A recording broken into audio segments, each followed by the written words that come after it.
2 hodiny. Tak kdo další na řadě? Kdo má kurce?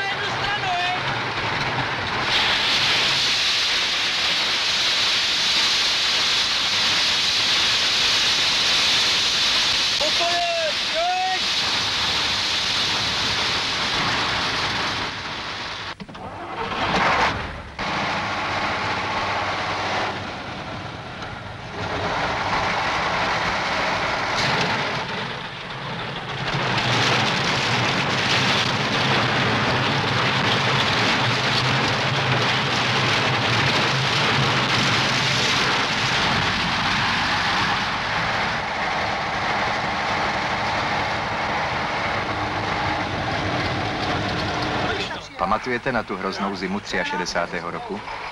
Na Mostecku byla spousta uhlí a továrny stály, lidé mrzli. Vypadalo to opravdu moc zle. Museli přijet nákladáky. Tenkrát se tomu poprvé začalo říkat uhelný most. Každých 30 vteřin vyjíždí ze severočeského revíru jedno auto. Každé má průměrný náklad 13 tun.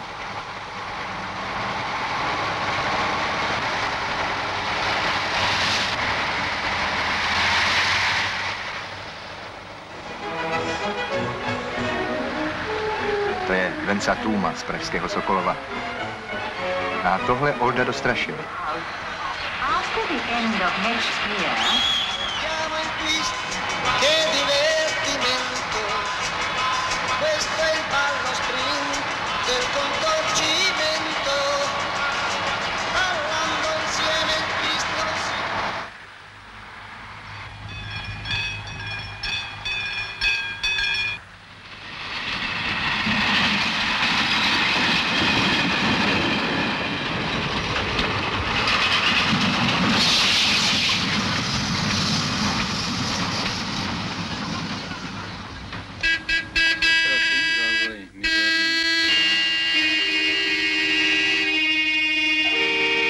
Co už tady u Sedlce padlo nadávek.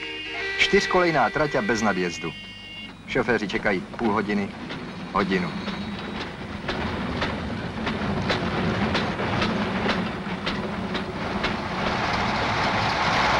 Stovky aut. Z Prahy, Mělníka, Mladé Boleslavi, Pardubic, Čáslavy, Havlíčkova Brodu, Brna, Bratislavy.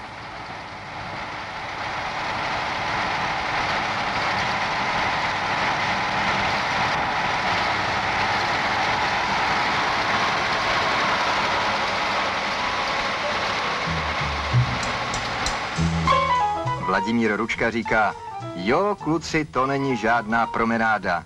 Kdo to neumí, ať sem neleze.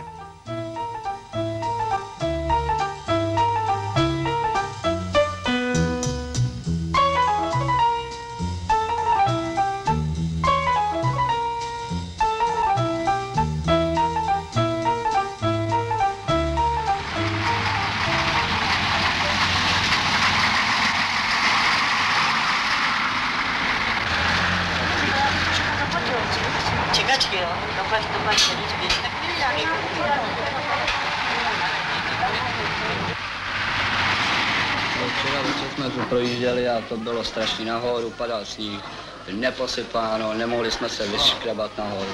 Utáhli jsme 200 metráků, tak to je... Co já jsem povídal, jich to házeli lopatou a bylo to posypané. Jo? A dneska mají přeci o mechanizaci a jak jsi to viděl, jen tak jsme vyjeli. A hlavně, že tam projíždějí ty hlídky.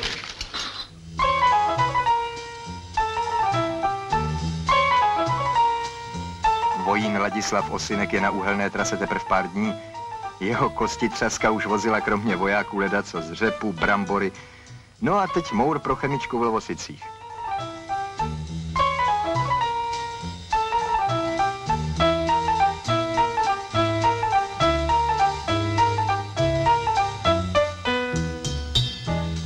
Kdo to neumí, ať sem neleze.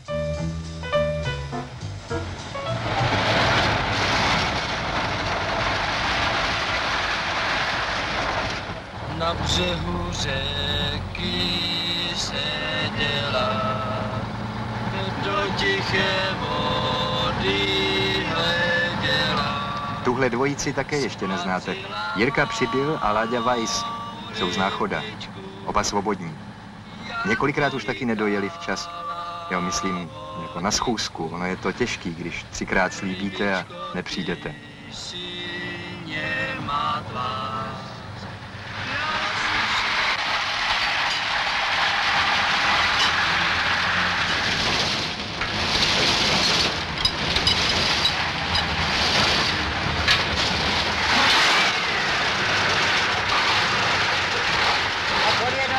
Dejte mi to, já to tak připravím.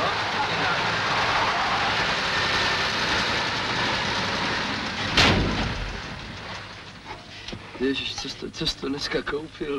A nebo ty? Ježiš, jak ty jsi to vybíral? Já jsem ti říkal, abys koupil chleba.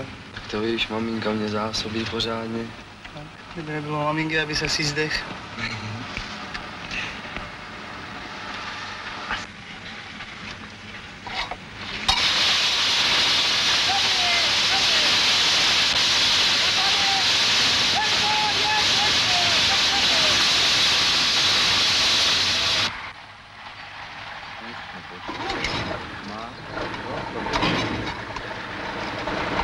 Drž to.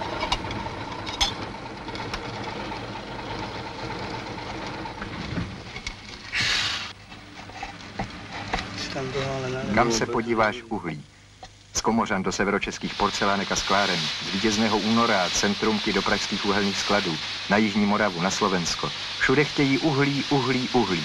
3 miliony tun ročně po silnici.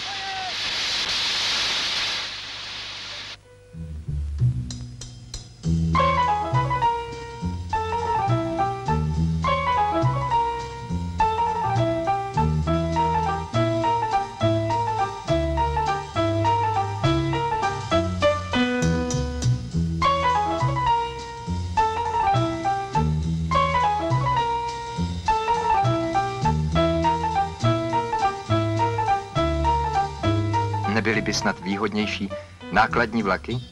No byly, bylo by to dokonce mnohem levnější. Jenže železnice nestačí. A někdo ty miliony tun odvést musí.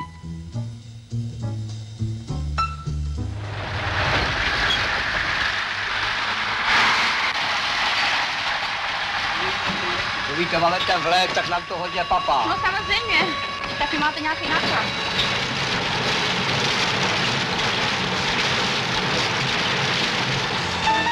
Říkají tomu uhelný most. Není to žádná promenáda. Kdo to neumí, ať sem neleze. V zimě vichřice, v létě pekelná vedra. Pořád únavná, těžká, nekonečná černá práce.